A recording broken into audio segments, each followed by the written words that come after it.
Stop for a second and think about your last hour before bed. Maybe you eat a little something, pour a small drink to unwind, catch up on your phone, or simply drift off in front of the television. It feels harmless. It feels like rest. But some of the most common evening habits among people over 60 may be quietly working against the very thing they're trying to protect: the heart. I'm not here to scare you. I'm here to walk you through what sleep researchers and cardiologists have learned about the hours before bedtime and why that window matters so much more than most people realize. This isn't about counting every hour of sleep you get. It's about what happens in the 90 minutes before your head hits the pillow, because that stretch of time can shape whether your heart gets to truly rest overnight or whether it stays quietly on alert until morning. Here's something worth sitting with. Blood pressure isn't supposed to stay flat while you sleep. In a healthy pattern, it naturally dips during the night, often referred to as nocturnal dipping. That dip gives your blood vessels a break from the pressure they handle all day. Researchers who study cardiovascular risk in older adults have found that when this nighttime dip is blunted or disrupted, it's associated with a higher long-term risk of stroke and heart-related events. In other words, what disturbs your rest may also be disturbing this quiet, protective process your body relies on every single night. So today, we're going to walk through 5 evening habits worth rethinking, not because any one of them will harm you overnight, but because, done regularly, they can chip away at the kind of deep, restorative sleep your heart depends on. We'll go from the most familiar to the one that surprises people the most. Before we start, I want you to think about your own evening. What's one thing you do before bed that you've always assumed was helping you relax? Keep that in mind. You might find it on this list. This one might sound obvious, but the reasoning behind it is worth understanding because it explains why timing matters so much more as we age. When you eat a large meal, especially one rich in fat or refined carbohydrates, your body redirects a significant share of blood flow toward your digestive system. This is a completely normal process. Your stomach and intestines need extra circulation to do their job. The trouble is, as we get older, the part of the nervous system that manages these automatic adjustments, the autonomic nervous system, becomes less efficient. It doesn't coordinate blood flow between organs quite as smoothly as it once did. So when you eat a heavy dinner right before bed, your body is essentially being asked to do 2 demanding jobs at once: digest a large meal and settle your whole system down for rest. Something has to give, and often what gives is the depth and quality of your sleep.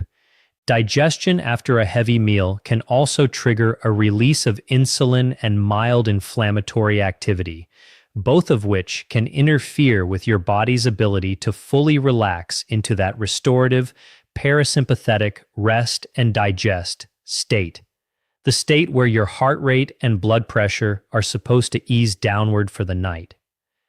Picture your blood vessels like elastic bands that get stretched throughout an active day. They need real downtime to spring back into their natural, flexible shape. A heavy meal eaten too late keeps that tension going longer than it needs to.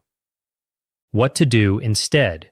Try to finish your last substantial meal roughly 2 to 3 hours before bedtime. If hunger strikes later, keep it light. A small handful of nuts, a piece of fruit, or a few whole grain crackers is plenty, and pair it with a glass of water.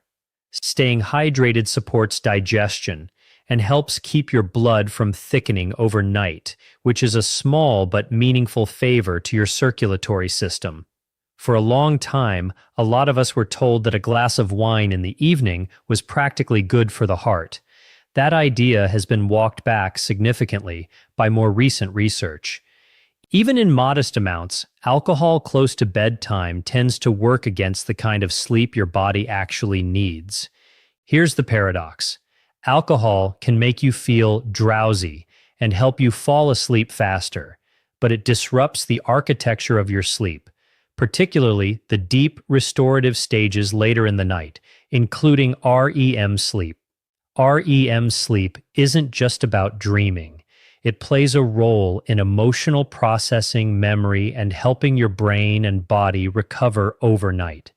When that stage gets interrupted, many people notice they wake up groggy despite technically getting enough hours of sleep, and their body may not get the full benefit of that nighttime blood pressure dip we talked about earlier.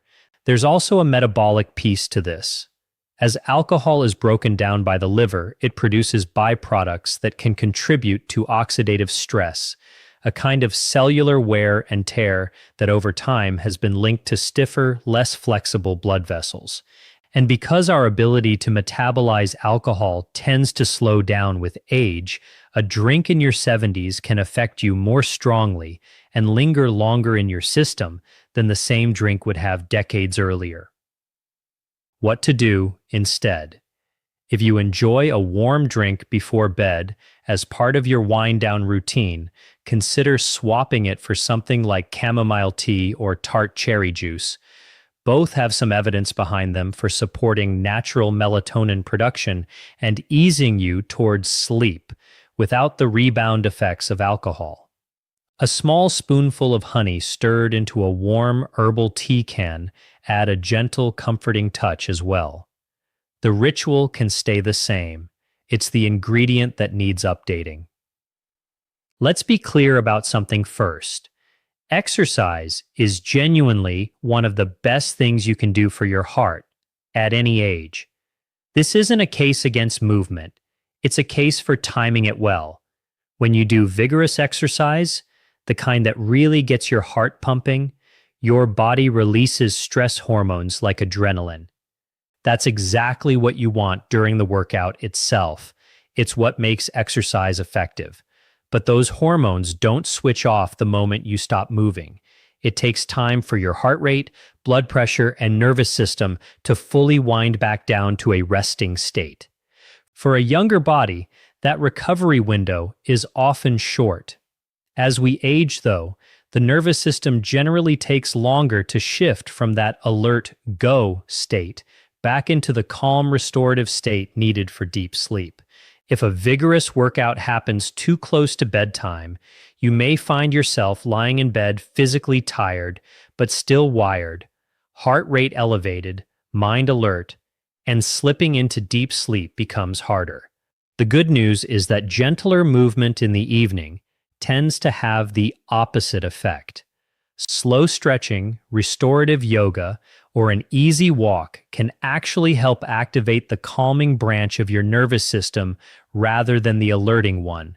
And some research suggests gentle stretching routines may even support more flexible, relaxed blood vessels over time. What to do instead? If you love a vigorous workout, aim to finish it at least 2 to 3 hours before bed. Earlier in the day is even better. In that final stretch before sleep, favor gentle movement, easy stretching, a slow walk, or a few minutes of deep, slow breathing.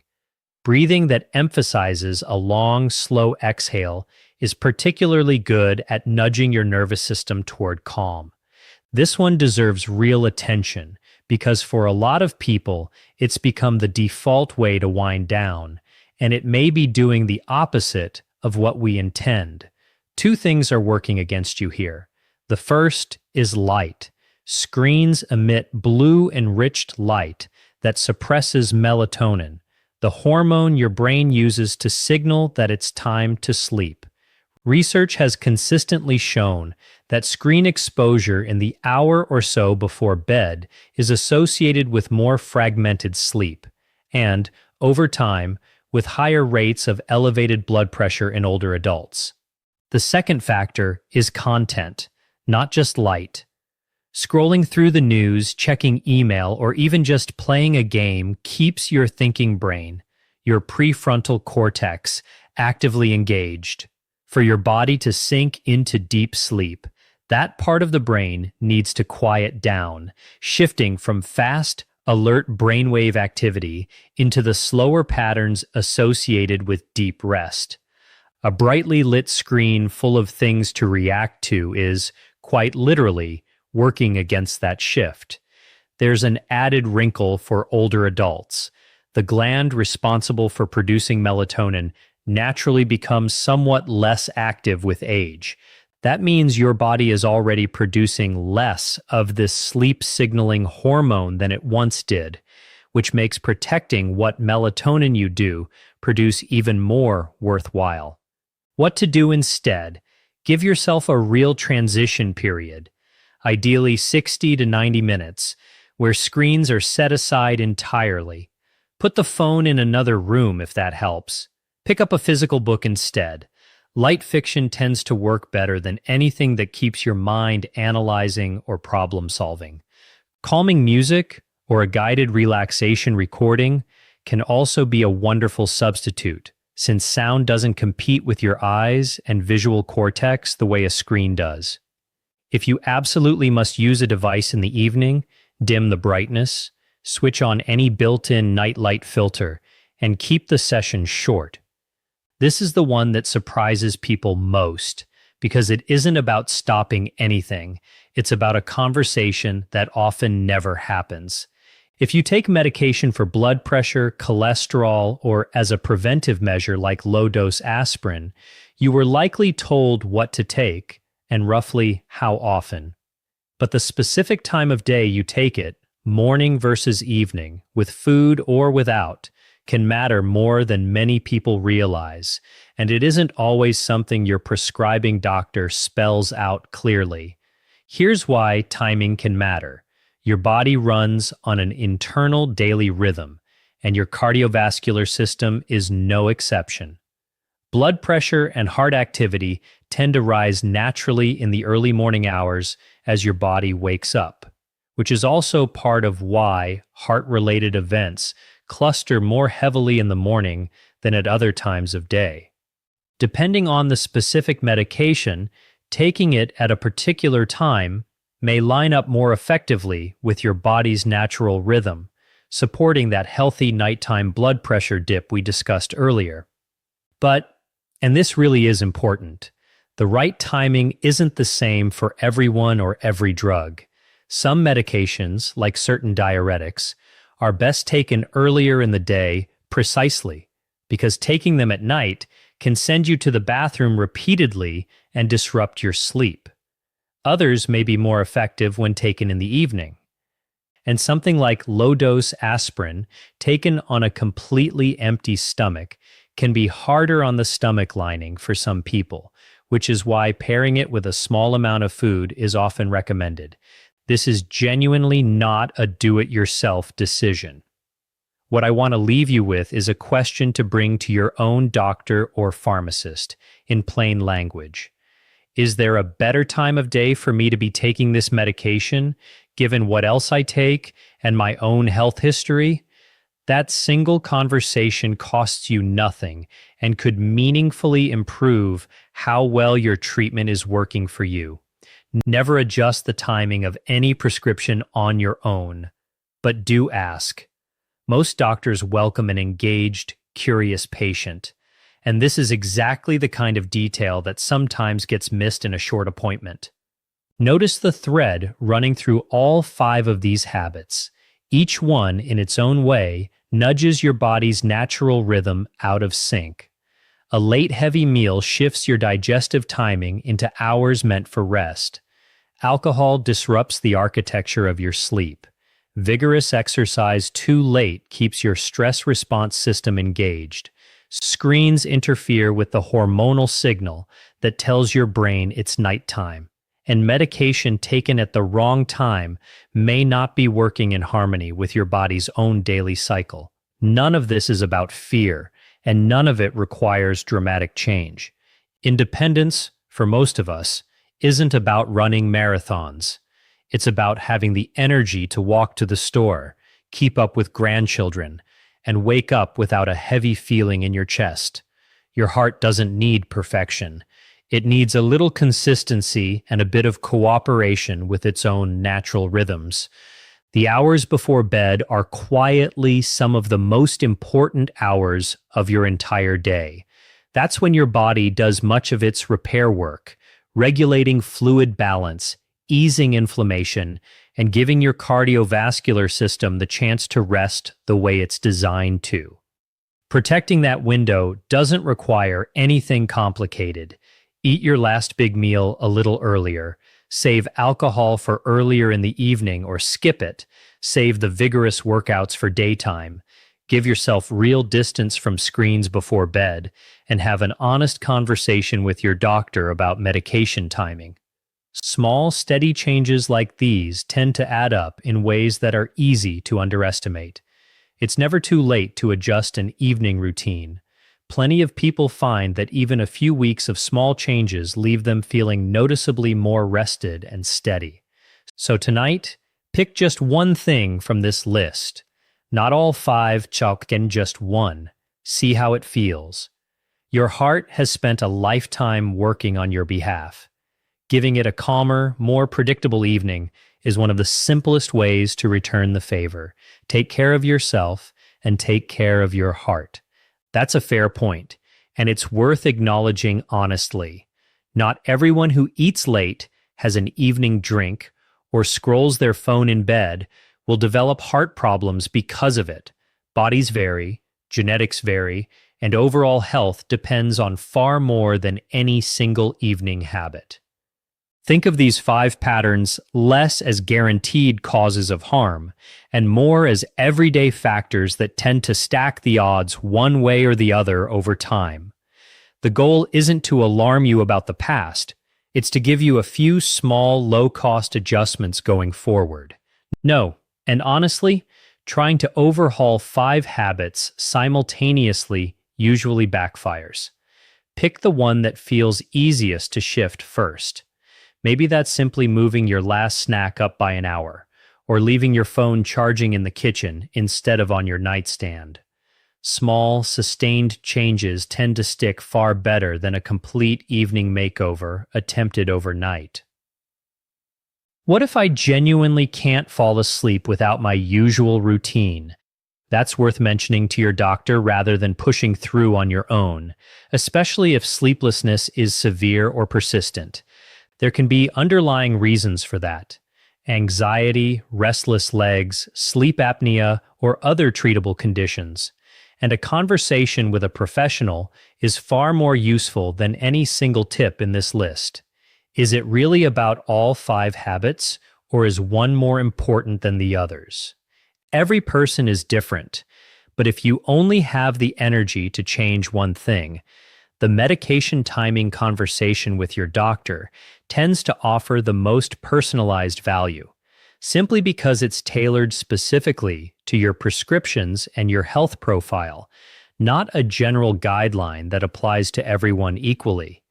If you want a simple structure to follow, here's one way to think about your last 90 minutes before bed. 90 minutes before bed. Finish any last substantial food for the day. If you're truly hungry later, keep it to something light and easy to digest. 60 minutes before bed.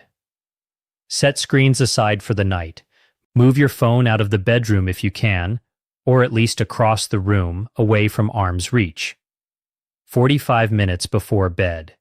If you enjoy a warm drink, choose something free of alcohol and caffeine. Chamomile tea, warm milk, or tart cherry juice are all reasonable choices. 30 minutes before bed, spend a few minutes on gentle movement or slow breathing. Simple stretches, a short walk around the house, or 5 minutes of slow inhale and exhale breathing can help ease your body toward rest. 15 minutes before bed, dim the lights in your home. Lower light levels in the evening help support your body's own melatonin production, working with your natural rhythm rather than against it. At bedtime, if you take medication in the evening, this is the moment your doctor's guidance about timing comes into play, following whatever specific instructions you've worked out together. None of this needs to be rigid. Life happens. Some nights you'll eat later than planned, or a phone call will run past your usual wind-down time. The goal isn't a perfect routine. It's a general pattern your body can learn to recognize and rely on night after night. Aging doesn't mean losing control over how you feel each morning. Quite the opposite. Understanding your body's rhythms actually hands you more control, not less. The habits outlined here aren't about restriction for its own sake. They're about working with your body instead of against it. During the one part of the day most of us give the least thought to, the hour or two before we close our eyes. Imagine waking up tomorrow with a little more ease, steady energy, a clear head, and the sense that your body actually rested overnight instead of quietly working overtime. That's not an unreasonable goal. It's simply what happens when the evening hours are allowed to do the job they're built for. Start with one small change tonight. See how you feel in a week. Then decide what, if anything, to try next. Take care of yourself and take care of your heart. Senior Medical Inside.